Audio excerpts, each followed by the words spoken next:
talking about organic chemistry here. We got into really sort of the last chapter of organic, which oddly is chapter 14. And we will go backwards to 13 after this. So we talked about, I believe, or started talking about carboxylic acids. Carboxylic acids is another sort of carbon oxygen sort of containing group. It has a carbonyl carbon, and let me get this to right. There we go. Carboxylic acid. The functional group here for our carboxylic acid is the carbon oxygen double bond, so our carbonyl group here, and it also has that OH group attached to it. This guy is also sometimes abbreviated in formulas like this. We do get a carboxylic acid, as we talked about, through really the oxidation, or I guess oxidation of an aldehyde, sort of double oxidation if you want to go all the way back to our primary alcohol. So remember, this is our guy where we kind of go all the way back if we want. We take our primary alcohol, we oxidize it, which basically means we were removing two H's, one from the OH group and one from the carbon, and that gets us to our aldehyde, which again obviously has this as our functional group, as we talked about. And then we oxidize it one more time here, and this oxidation is sort of adding the oxygen into here. So it gains some oxygen into here to make our carboxylic acid in this particular case. So sometimes, again, like I said, in formulas, for example, this guy right here, this is acetic acid. And that, the way it is written is this guy, if we draw it out. And again, there is our functional group. We talked about the IUPAC way of naming, the more sort of systematic way of naming. And again, like everything else that we've been talking about, it is based off of those first 10 alkanes. So we do see 1 and 2 carbons, which means it's based off of ethane. We drop the E and add oic acid to it. So this is really ethanoic acid. Common name is also known as acetic acid. Basically, the main component there in vinegar, basically. But again, like I said in the formula, COOH is referring to this carboxylic acid group. It is kind of a double polar situation, if you will, in this group. This guy right here is polar, as we talked about, oxygen being more negative, carbon being more positive, and then we also have our OH group over here also happening here. So it does give it some special sort of properties, as we're going to talk about here in just a second. And it does have some effect on things like solubility, also has things effect on sort of boiling points. Any questions on that? Kind of like the aldehyde as well, as we also talked about, because it does have this H, the carboxylic acid group does need to be at the end, so it'll be on one end or the other. And because of that, we do not need to give the location of where this guy's at. But because it is the functional group, it does get the priority. That means that this guy should always be carbon number 1 when you're numbering. So again, if we had other things attached, they would be numbered based off of this guy being carbon number 1, but we don't have to incorporate, you know, that 1 into the name, because pretty much it's always going to be number 1 because it's got to be on one end or the other. Any questions on that stuff we talked about, I think, last time? Okay, then let us continue on here and talk about some of these properties of carboxylic acids.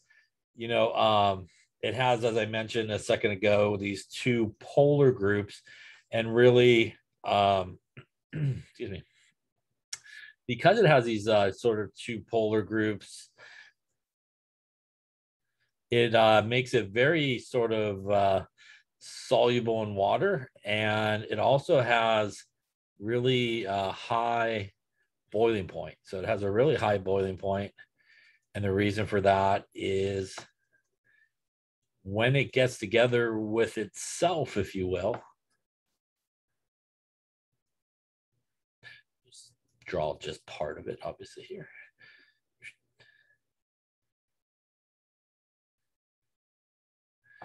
The negative positive guy here and negative positive here, it could do some hydrogen bonding with itself. So it can kind of bond there. It also can bond here. And actually, it's got like a double sort of hydrogen bonding situation that's occurring, or a, I'm sorry, I drew the wrong spot there. Let's go this way. There we go. As well. And it could also interact there at the carbon and oxygen. Do that there. Because it's got this sort of double hydrogen bonding, the way that it can do that, it has a very, very high boiling point. If you remember up to this point, we had pretty much alkanes as like the lowest, just carbons and hydrogen, all those guys, alkanes, alkenes, alkynes. Sort of, you know, we had our aldehydes and our ketones happening a little higher in terms of boiling point. We had our alcohols, and really this is the one thing that could actually beat an alcohol in terms of boiling point is the carboxylic acid, because of that sort of way it can make kind of like a dimer, a double sort of hydrogen bonding that's going to happen between those 2 points. And it seems to have the highest boiling point.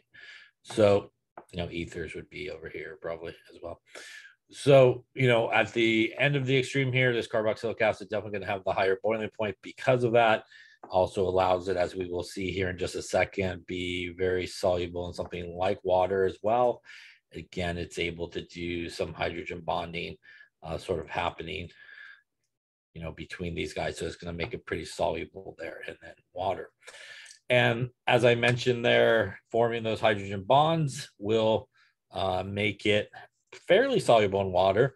But like a lot of organic compounds, it is sort of also based on how many carbons you got there. So as we've been talking about, remember that, you know, if there is a group, like in this case, our carboxylic acid group, and pretty much everything else is just carbons, at some point, these carbons really sort of get in the way. So, I mean, if you're just piling on and you got a ton of carbons and hydrogens kind of coming out that way, you know, you're just building this giant kind of non-polar side, and it does inhibit sort of its ability to interact well with water. I'll draw water kind of over here. It's like water's trying to like find its way around, and it makes it very difficult, you know, to kind of get over here. So again, from 1 to 5 carbons, we typically see carboxylic acids being very soluble in water. Again, the solubility definitely starts to decrease as you get to 6 or more carbons. And again, it has to do with sort of steric hindrance, is sometimes referred to, which is a fancy way of saying this big giant nonpolar part kind of gets in the way. It prevents these guys from really being able to interact well with each other. So things that are reasonably in size, small in size, upwards of 5 or so carbons, still going to be slightly soluble, but we definitely do see a decrease in solubility as we build out those carbons and hydrogens, which obviously are non-polar. And that's what we see here in this table: methanoic acid, which is 1 carbon, ethanoic, propanoic, butanoic. So this is our 1 through 5 carbons. And again, we see fairly soluble here all the way through that. As we start to get to 6 with hexanoic and then benzoic acid, we get slightly soluble.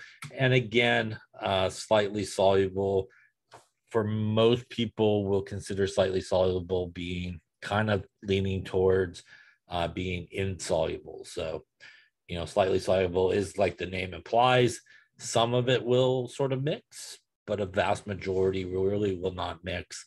So that's sort of what slightly soluble means, obviously. Because carboxylic acids are acids, they definitely can ionize in water, just like a regular acid. They are weak acids typically. So something like acetic acid, which is down here, when it goes into water,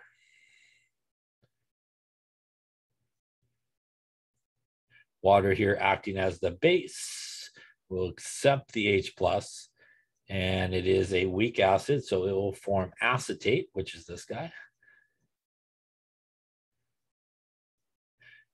And that's one of those polyatomic ions, if you remember, and it will form some H3O plus. Now, this is a weak acid, so we typically see, as we talked about, it basically means it's a weak electrolyte, which means that when we do have these guys sort of in solution, just like we talked about with weak electrolytes, they are mainly, the whole thing is pretty much what you got going on. So that is mainly, you know, what you have going on in solution. If you have something like acetic acid or some type of carboxylic acid that's a weak acid or weak electrolyte, it is able to form a few of these ions. And again, the reason why it's still considered really an acid, even though it's a weak acid, is because, again, as you can see here on the right-hand side, it is still able to form H plus, basically, H3O plus. And again, it still is considered an acid, but it's forms definitely a lot less than something that's a strong acid. So a strong acid like hydrochloric acid, which is obviously not a carboxylic acid, when it goes for a swim, remember, is a strong electrolyte and a strong acid, which means when the strong acid's in solution, 100% of what you got going on are these ions on the right-hand side. So in comparison, this guy here is obviously going to produce a lot more H pluses or H3O pluses, which makes it a much stronger acid than this guy, which is mainly going to stay together, but will still, you know, produce a few of these guys. So again, they're both considered acids, but the degree at which each one is able to sort of form H plus or H3O plus, there is a difference in that. Any questions on that there? Now, if we wanted to write an equation, write a balanced chemical equation for the dissociation of butanoic acid in water. So a reminder that butanoic, butane, oic acid tells us it is a carboxylic acid. Butane part tells us there's 4 carbons. So remember, if we wanted to draw this, for example, we would start with the 4 carbons. We know the oic acid part is the carboxylic acid. And as we talked about, I think last time and before, since you are drawing them, you could either draw that carboxylic acid group on the left-hand side or the right-hand side. I personally will draw it here on the right-hand side, which will look something like this. And like normal, everything else here is going to be hydrogens until we got 4 bonds. And it's going to react with water. And basically, same deal. Since this is an acid, it's going to donate that H plus over, just like we talked about in acid-base chemistry. And what we will see here is basically the exact same thing on the left, except that we lost our hydrogen. And because we lost the hydrogen, it's not just a hydrogen, but it's H plus. So when we lose the plus, we become one more negative, which is why it has a negative charge. The water will gain the H plus, so it'll become one more positive, which is why it's a positive 1 charge here for our H3O plus. This is what is referred to as the carboxylate ion sometimes. This whole thing is what is referred to as a carboxylate ion. That is not that's not a, just so we're clear, that's not a specific name for the one that I circled, but that is sort of the classification of what you get when this acid basically breaks apart. And that's really because it comes from a carboxylic acid. So when it loses that H plus, you get an ion, and it's referred to as the carboxylate ion. Any questions on that there?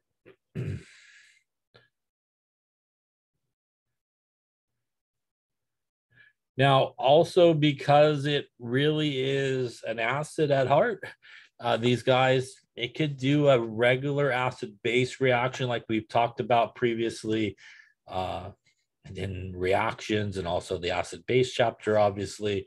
as well. And if we look at a carboxylic acid or just an acid and base reaction, general reminder that when we take an acid and we react it with a base, we get two things. We get a salt and water. And a salt is, again, a reminder, an ionic compound. And also a reminder that the water is basically formed, as we talked about earlier. It is the H plus from the acid and the OH minus from the base. That is, how we get our water here. So when we look at this, which is methanoic acid or formic acid, and we react it with sodium hydroxide, it really is a double displacement reaction that's happening here. When you look at this part of it,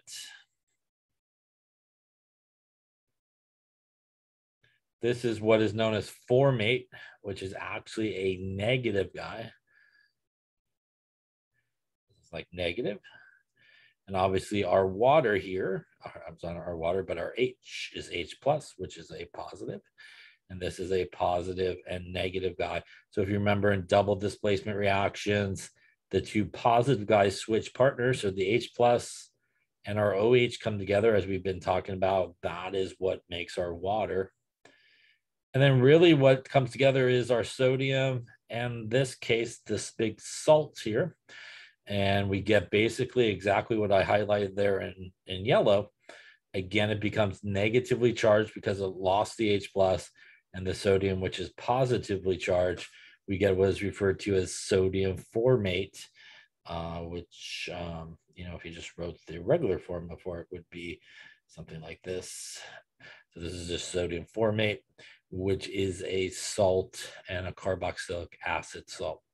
So carboxylic acids can react with bases in a normal sort of acid-base reaction. And just like we talked about when we talked about those, simply we want to take out water, H from the acid, OH from the base, and then basically put together the other part in that particular case. This is used as preservatives and a flavor enhancer. Again, here, if we look at this, we replace the carboxylic ion name by putting ic acid with 8. We aren't going to really name the salts, but that is in case you're curious how we get to those names. But same idea here. This is benzoic acid, which is really our acid. That's potassium hydroxide, which is our base. So again, here highlighted the H and the OH from the acid. And the base is how we get our water. And literally, if you just take that H off of the benzoic acid, that is what you're left with. And the K comes over and bonds with it. Again, here they kind of drew it out, so they chose the charges. And this is potassium benzoate, which is what they were saying here. Take out the ic acid and put 8, and you get benzoate. Question on that reaction. Again, this is basically your acid base. This is your salt, really an ionic compound. And obviously here we form water.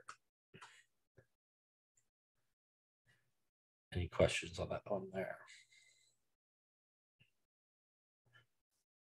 So carboxylic acid salts are ionic compounds with strong attractive forces between the ions.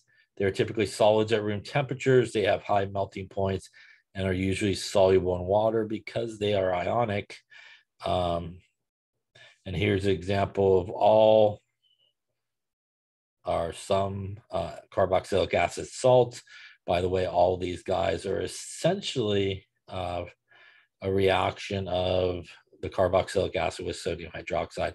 So in all these cases, all these guys basically are the carboxylic acid plus the sodium hydroxide. And then this is how we get to all of our salts.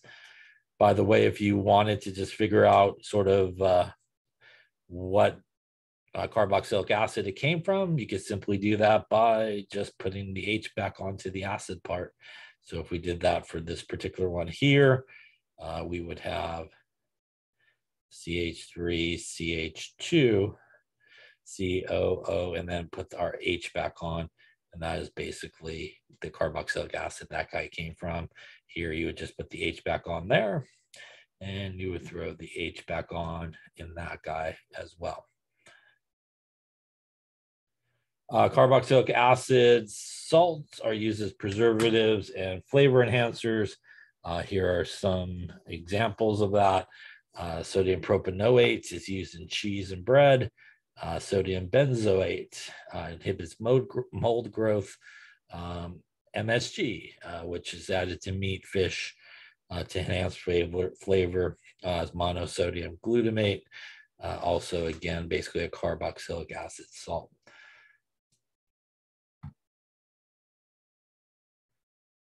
So why don't you take a second here and write the balance reaction for propanoic acid with sodium hydroxide. Once you draw, take a second here and try to draw what you get. So remember, we want to draw these, just start with the basics. When we draw things, right, we always kind of work backwards for our names here. Again, we see oic acid, which tells us a carboxylic acid. We see basically propane, which tells us it is 3 carbons, carboxylic acid group attached, and then obviously filling in our hydrogens. Going to react with sodium hydroxide here. So basically, when we look at this, this is our acid base reaction. So just like we talked about previously, we're going to get our water from the H and the OH. So that gives us H2O from those two guys. What's left is these two guys will come together. Basically, the left-hand side there stays exactly the same, except that we did take off a hydrogen. So we want to do that as well. When we take off the hydrogen, remember it is an H plus that's coming off. So the charge now becomes negative. So when you lose the positive, become one more negative. And obviously the sodium here, which is a strong base, would be a sodium ion. And again, this would be our water and our salt, which is known as sodium propanoate. Again, you don't have to worry about naming the salt part. Any questions on that there? That's what we see here.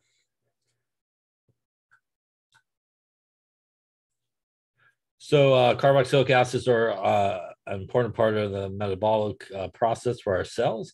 During glucose, molecules of glucose are broken down into pyruvate and the carboxylic acid, pyruvic acid. During strenuous exercise, we reduce it to give lactic acid or the lactate ion. We do store a lot of energy, which we try to use later on if we need to. Also, we do see a lot of carboxylic acids. If you talked about the Krebs cycle, maybe in biology or so, or sometimes referred to as citric acid cycle. And again, if we just look at our sort of guys here, we see a bunch of carboxylic acid groups on citric acid over here as well. So those guys, again, do interact with each other. And again, through a process of oxidation and also reduction going the other way, we do change some of these guys into some of the stuff that we need as we kind of go through the process there of the Krebs cycle. Okay. The next sort of organic group that we're going to look at are esters. So esters are also carbon oxygen containing organic groups. They have the functional group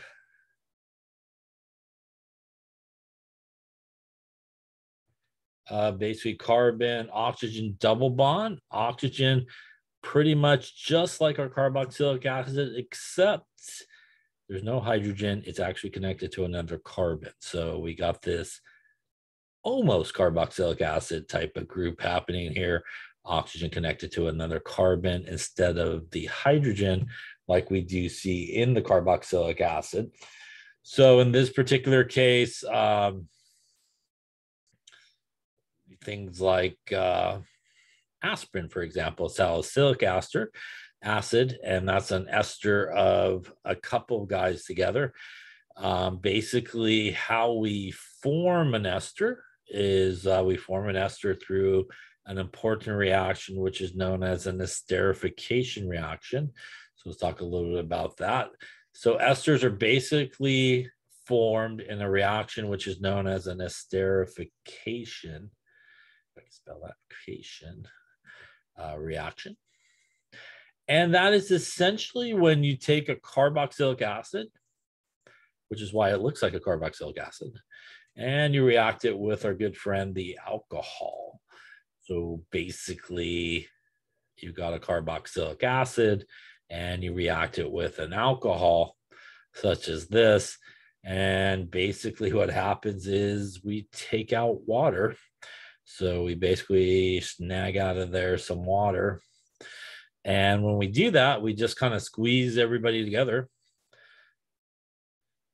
And we get our ester bond here. So esterification reaction of basically a carboxylic acid plus an alcohol. When you put that together, you get an ester. We're basically just popping out water in this case.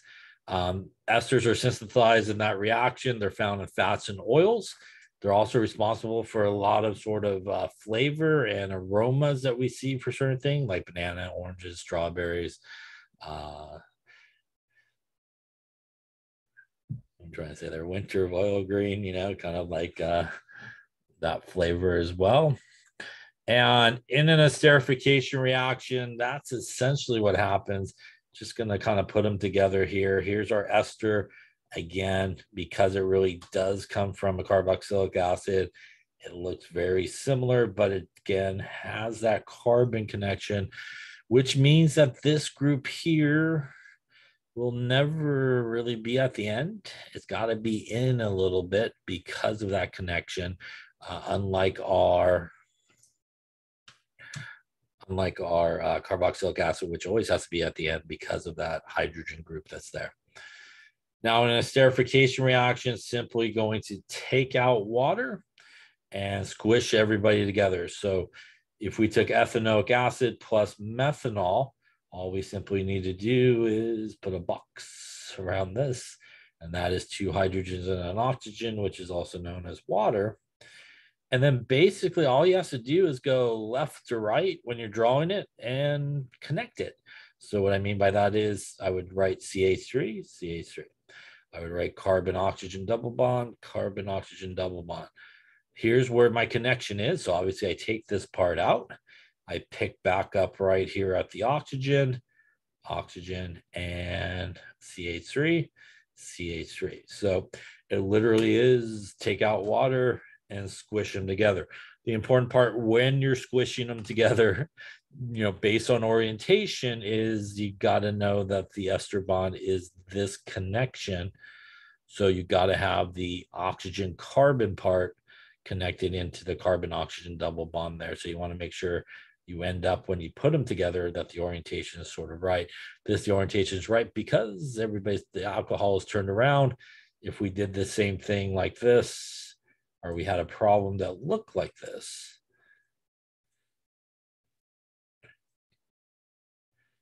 again, we are taking out the OH and the H. We would draw CH3, C double bond O. The important part here is you don't want to connect it like this because that is the incorrect connection. That is the wrong connection. So, you know, won't always be drawn. Sometimes it's helpful to flip it around like we did on the bottom there. Then you could kind of see, okay, OH and H. And now we're in the right orientation here where we could just put them together. So sometimes it's helpful to kind of do that, kind of flip the alcohol around where the OH group is kind of facing the carboxylic acid group. And that way you could just kind of box out water and then kind of put them together. Any questions on that there?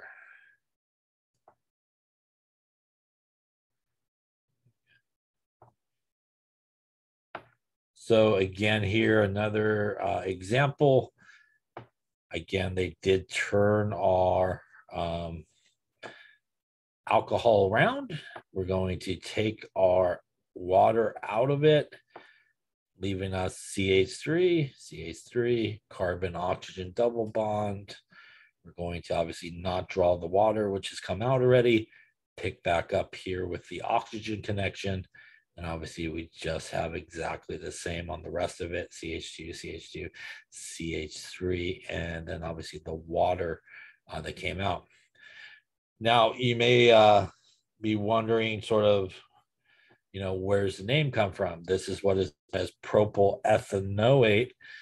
And basically there's two parts to this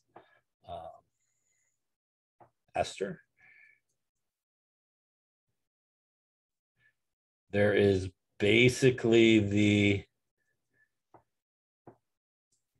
alcohol part, which kind of goes from the oxygen away from the carbon oxygen double bond. And that is named as basically a group. So that is 3 carbons. 3 carbons is propane, and naming it as a group is propyl. These 3 carbons here. The part that really did come from the carboxylic acid is the part where we get really the name from, or the base of the name, and that is this part, which comes from the carboxylic acid. And that is really a 2-carbon group, and that's based on ethane. And you could drop the E and add O8 to it, and that is ethanoate. So kind of like ethane, drop the E and put O8, or drop the IC acid and put 8. So your call, whichever way you want to do it. But basically the base of the name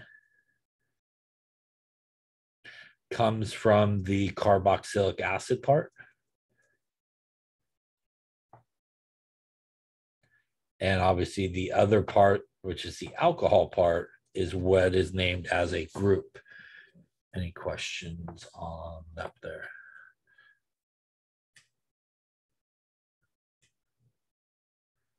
Okay, so why don't we try one here? Write the balanced chemical equation for the reaction of propanoic acid with methanol in the presence of heat and a catalyst. So why don't you draw everything here, draw the whole reaction, the reactants, the products, and then also name everybody that you got going on both sides. So take a couple minutes, see what you come up with. Okay, so let's take a look, and we want the reaction of propanoic acid. So we see oic acid, which tells us again, it's a carboxylic acid, which is what we would expect here. Propane telling us 3 carbons, carboxylic acid group going to put on there. And then we're going to fill in our hydrogens. That reacts with methanol. Methanol is a 1-carbon alcohol. And I'm going to actually, again, to make it a little bit easier for me, you can see I sort of backed my alcohol up with the OH group, kind of facing the carboxylic acid group. You don't have to. Obviously, you could write it the other way if you wanted to. But again, just make sure when you connect it, you do connect it sort of correctly. What I know happens in this case is we're going to basically take out water, and we're going to take out an OH and an H in this case. And that again is going to give me my water.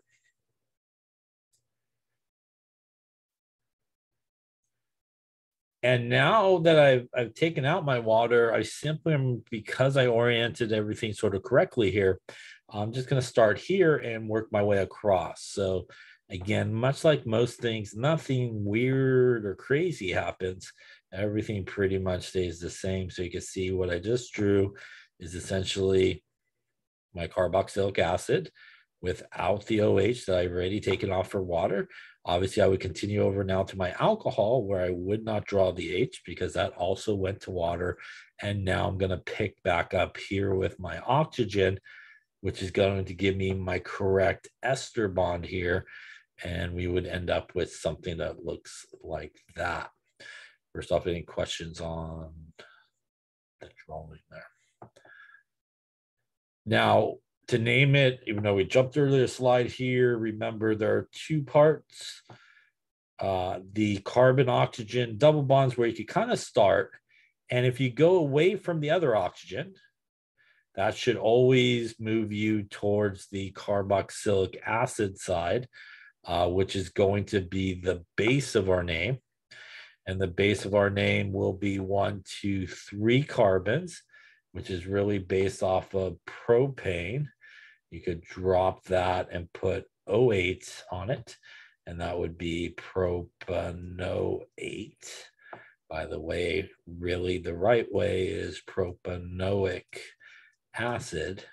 You drop the ic acid and put 8 at the end of it, and that's really how you get to propanoate. Whichever way you want to remember it, you could do it that way as well. Obviously, going in the opposite direction is going from our alcohol part. So we'll go this way. So going with the oxygen that's single bonded away from the double bond, that is going to give us our alcohol part, which comes from here.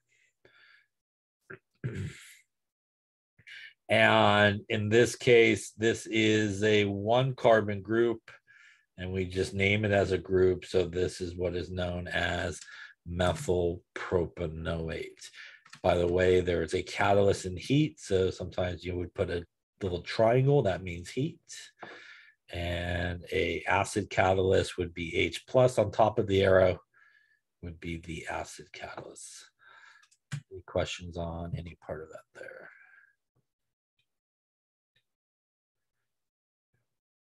So that is again, an esterification reaction. Out goes water, and again, push everything together. So again, you can see here, it's written the opposite way. So a reminder, if it's written this way, nothing wrong with that. That is where our water is, but you do need to flip this guy around because that is what should the connection be there. You don't want to connect it to the carbon. So naming esters, as I kind of jumped the gun there a little bit, it really does come from the 2 parts. The base of the name, as I've been mentioning, the base of the name, as I've been mentioning, is the carboxylic acid part, and the alcohol part is just named as a normal kind of group, an alkyl group, which basically means we put YL at the end of it. So when you're looking at your carboxylic acid, you could think about breaking it right there between the carbon and the oxygen. Going away from the single bonded oxygen is going to be your carboxylic acid part, which is the base part of the name. Going towards the single bonded oxygen is your alcohol part, which will be named as a group with the YL at the end. Now, if you happen to have it, flipped around, so for example here, if I can find my thing, we got this guy like this. It works the same way. Everything's kind of flipped on this particular one. We still want to break it between the carbon and oxygen single bond. And remember, going towards the carbon oxygen double bond is our carboxylic acid part. And again, going towards the single oxygen is our alcohol part. So again, that is methyl, in this case, methanoate in this case. And so again, even if it's flipped, that's where you want to think about breaking it apart between that carbon and oxygen is always where you want to kind of break it. Any questions on that there? So that is definitely what we see down here. Where are we at? There we go. Again, if I were to break this, I'm breaking it right there. I'm going towards the oxygen carbon double bond, which is my carboxylic acid part. And the base of my name, that is 2 carbons. So that should be ethanoate, which is what we see right there. And going towards the single bond is our alcohol part, which should be named as a group. So there's just one there, and that is obviously our methyl group there. So that is methyl ethanoate. Any questions on that there?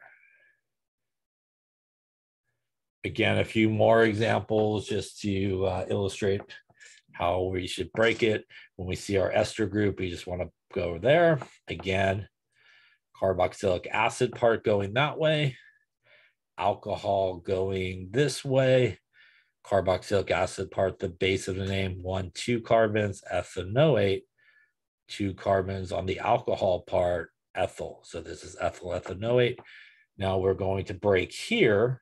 Again, carboxylic acid part going towards the double bond, alcohol going towards the single bond, double bond carbon, the main part, which is 3 carbons. So that is propanoate, 1 carbon on the alcohol part, methyl.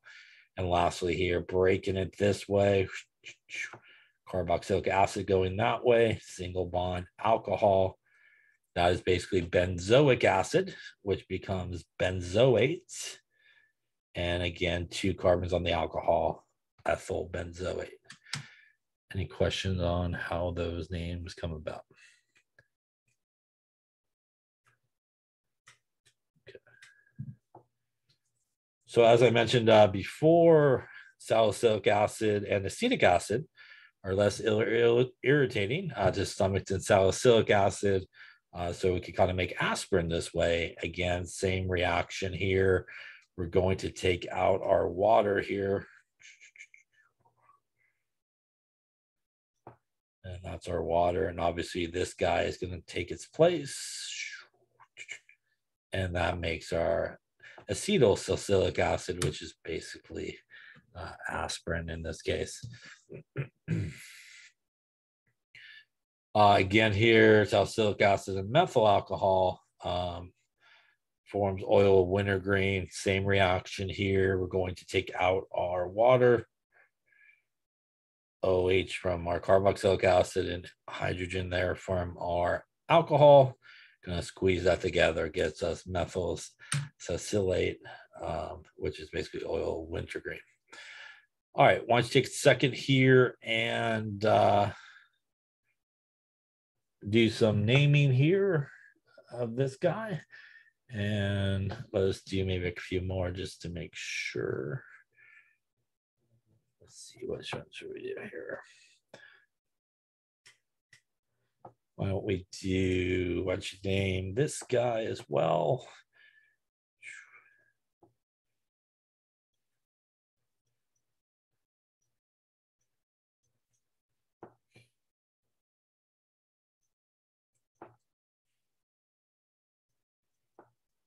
Why don't you give that guy a name? Why don't you also draw? Let's do ethyl propanoate. Why don't you also draw?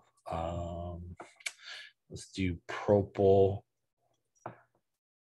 hexanoate. All right, so draw the guys on the left, name the guys on the right. And let's see what we come up with here. Okay, let's take a look and see. So first off, you want to make sure, when you look at obviously a structure like this, that we do recognize obviously the functional group here, which is obviously right about there. So there's our kind of functional group that tells us it's an ester. And once we sort of recognize that, we know really we want to like break it right here, right between those bonds. And when we do that, if we kind of draw an arrow towards the carbon-oxygen double bond, that should always be our carboxylic acid. And if we draw an arrow going the other way, that should always be our alcohol. And when we go to name this, it is the carboxylic acid part. That's the base part of the name. So here we have 1, 2, 3, which is, that is propanoate. I think I just gave you the answer on the other side. Propanoate. And then obviously when we go this way, that is ethyl. And this would be ethyl propanoate in this particular case, which is obviously what I asked you to draw here. That was a bad choice, apparently. Obviously, if we were to draw this, let's just go through the drawing process here. The O8 will tell us that it is a ester. The propane part tells us that there are 3 carbons as part of the carboxylic acid part. And remember, the O8 is the ester. So really the easy thing to do is just to draw in that ester connection. And then obviously the ethyl part going away from it is the alcohol part. So I need 2 carbons there. And then obviously filling in our hydrogens in this case. That was a really bad choice there. All right. Hope I didn't screw up over here. I think that's different. So let's take a look at this one. This one right here. Again, we see our ester part coming this way. So we want to actually break right there. Going towards the carbon-oxygen double bond is our carboxylic acid. Going towards the single bond is our alcohol.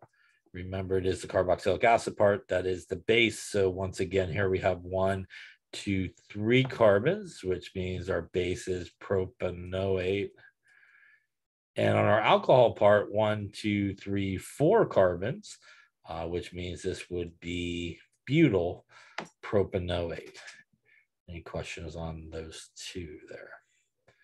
Again, this guy was oriented a little bit different. So again, carbon-oxygen double bond, carboxylic acid, that is the way you want to do it. Coming here, looking at this guy, that's O8, which means it is a ester. Hexane means we got 6 carbons. So we're going to start there. 1, 2, 3, 4, 5, and 6. Because it is a ester, I'm going to make my ester connection here. And that takes care of that. And that is propyl. I want to remember I already put a carbon there. So I just need 2 more for a total of 3. And now we just want hydrogens in there to get to 4. Looks something like this. Looks something like this. There, there, there, and 3 at the end there. Any questions on that one there? Okay. So let us try another one I think we got. So why don't you do this one, and let me give you another one to draw since I kind of screwed that one up there. Let's go with butyl pentanoate. So draw butyl pentanoate and then name this guy. Kind of draw a line here between the carbon and the oxygen. I'm going towards the double bond, which is my carboxylic acid, going away from the double bond or towards the single bonded oxygen, and that's going to be my alcohol. So the base of the name's coming from the carboxylic acid. That is 2 carbons, and that then would become ethanoate. Alcohol part 1, 2, 3 carbons. 3 carbons is propyl, and this would be propyl ethanoate. Any questions on that name there? All right, so at least I didn't give you the same name this time. Working backwards like normal here, we see the O8, which tells us again an ester group's involved. Pentane basically, which is 5 carbons. I'm just going to lay up here 5 carbons. Again, because I noticed my ester group, I'm going to attach that. And you really could attach that at either end. I'm just attaching over here on the right, but you could absolutely put it on the left if you would like to. And then I'm going to do a butyl group, which is based off of butane, which is 4 carbons. So 2, 3, and 4 as I run into that name. Just kind of get rid of that name here. So I got somewhere of that right. Okay. And at this point, pretty much have taken care of the entire name here. So all that's left now is our hydrogen. So we need 3 at the end. 2 there, 2 there, 2 there, 2, 2, 2, and 3 at the end. Any questions on how to name esters, draw esters, draw how they are formed? Any questions? Okay, then let's continue on here. Esters, as I mentioned earlier, is really responsible for a lot of fragrances that we see, perfume, flowers, due to these sort of different esters, as we've got some pineapple there in the picture. Small esters are volatile, which means they do go into the gas phase relatively easy.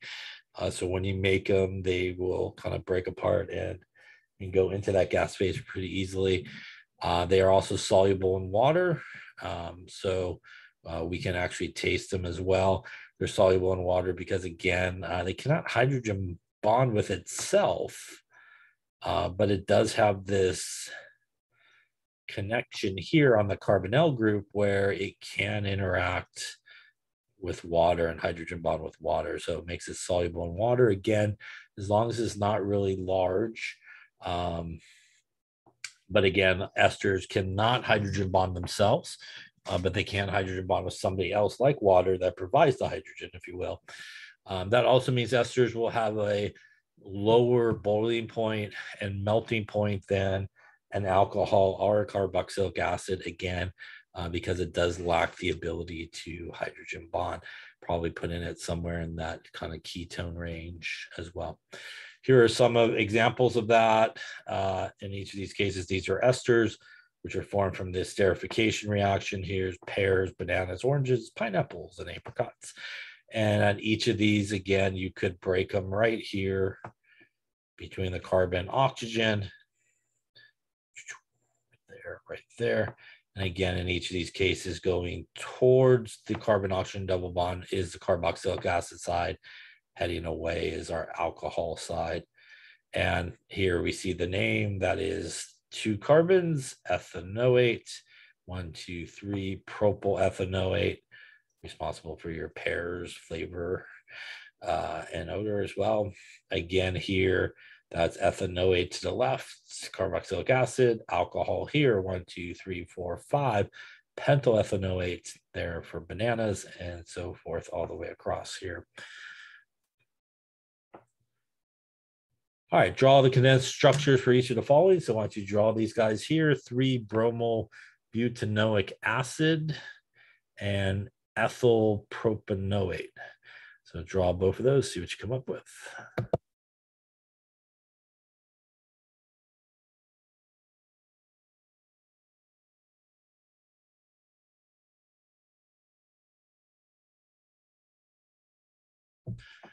Okay, so first off, we look at this, going backwards here. In this case, I actually see oic acid, which tells me, again, if it has oic acid, that is a carboxylic acid. Again, it is actually not an ester. So that's a carboxylic acid. So we approach the same way as we did before. Butane means 4 carbons. Because it's a carboxylic acid, you again can put that group on the left-hand side or right-hand side in this case. And why not mix it up? We'll do it on the left-hand side. So we'll put it actually over here this time. And because I chose to put it over there, that means that that is carbon number 1. That takes care of that. And that means that carbon number 3, there should be a bromine, which would be right here. And we'll put that. We're going to give this guy just 1 hydrogen is all he needs, and 2 right there. Any questions on that one there? And again, obviously, if you did it more traditionally, like we've been doing it, you would have ended up with maybe something that looks like this. If you put this guy over here, this would be carbon 1, which means the bromine would end up here. Either one's perfectly fine. Neither one is wrong per se. Again, it's just because you're drawing it, you do have that option as to whichever way you want to go with it. Any question on that one there? We see O8 here. O8 tells us it's an ester, tells us we know the connection here looks something like, not that, looks something like, sort of like that. Got the extra O there. That was a bad C that turned into an O. Let's try that again. That's a C there. Remember, when we do this, when we're drawing, we want to go away from the double bond or towards a single bond. That's our alcohol part. And obviously going towards the double bond, that is our carboxylic acid. So we approach it the same way. Really, this is kind of the important part here. That is propane, which tells us we got 3 carbons. Because it's an ester, again, you could go put that bond on the left or on the right. And again, just to show you both ways here, we'll mix it up. We'll put it over here on the left. which means I need to put an oxygen this way and a carbon, and that gives me my ester part.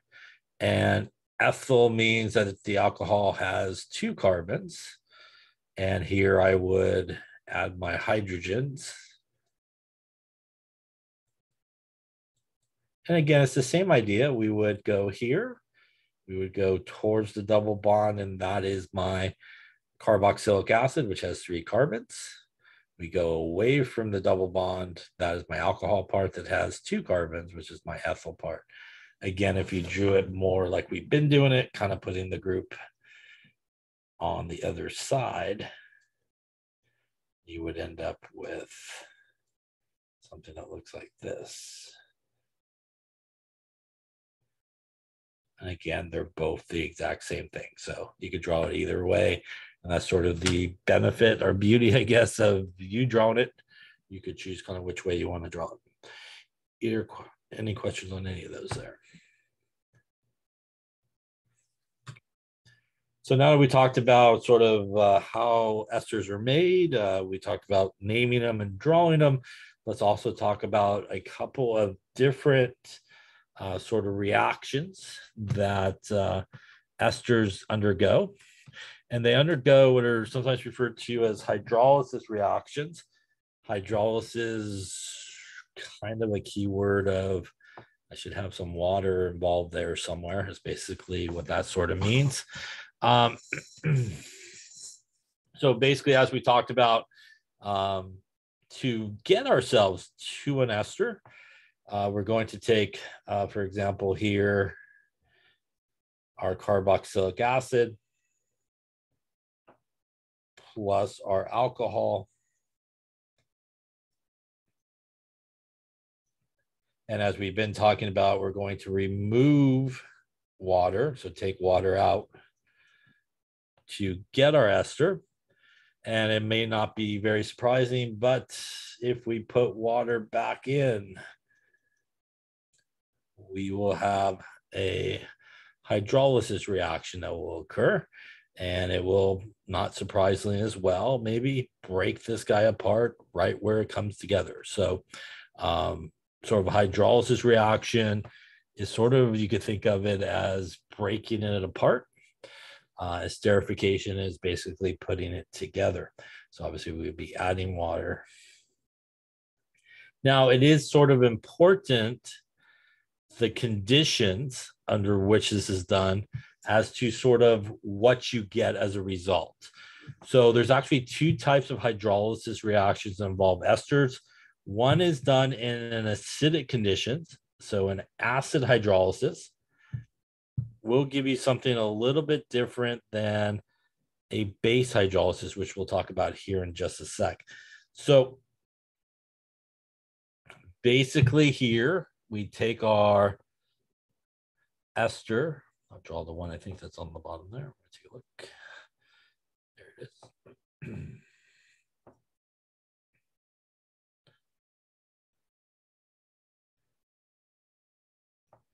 And we add water to it. And again, you can think of water kind of like we had before as like H and OH, basically. And if we do this with a little bit of heat and an acid as a catalyst, we are basically going to break this ester apart into basically the 2 things that make an ester. We're going to make a carboxylic acid, and we're going to make an alcohol. So the important part is, as I mentioned, we're going to break it here. Obviously, that is where we put it together. This is where we're going to break it. And if you remember, when we make an ester, as we can look back here on this one here, the carboxylic acid loses the OH and the alcohol loses the H. So when we break it back apart, those things go back to the same people. And what I mean by that is, when I break this ester apart, I'm going to start with my carboxylic acid. I'm running a little bit out of room, so I'm just going to draw it right about here. I'm just going to draw up to my line.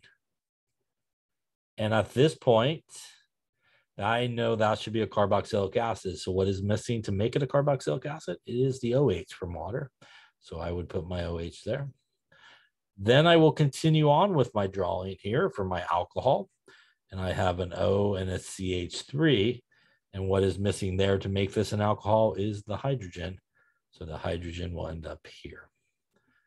So when you do a acid hydrolysis of an ester, you're basically getting back the two things that make up an ester completely exactly how they came. You're going to get your carboxylic acid back by adding the OH from the water. And you're going to get your alcohol back by adding the H from the water. And you'll get both of those things back. So you can think of the acid hydrolysis of an ester as the exact opposite reaction, or reversible reaction, or reverse reaction. I guess is a better way of yelling that there. A reverse reaction of how you put it together in a esterification reaction. Any questions on that there? So what happens if we don't do it in an acid environment, but we actually do it in a basic environment? Well, it works fairly similar, except, and this is what is sometimes referred to as the Sephonification reaction, which is a very fancy way, I guess, of saying you just made soap, really, soap. So basically you just made some soap, is basically what a Sephonification reaction is. It works pretty much the same way here, except that we're not adding water. We're actually adding a base like sodium hydroxide here. So sodium hydroxide can be thought of as Na plus and OH minus in this particular case. And really, it could actually be thought of more correctly in this application, something like sodium hydroxide as NaO minus and H plus. So this is really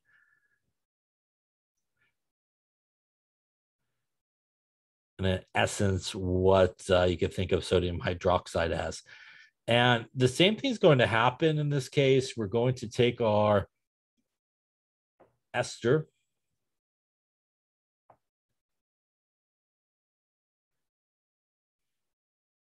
we're going to add some strong base to it. And again, here, we are going to get back the alcohol,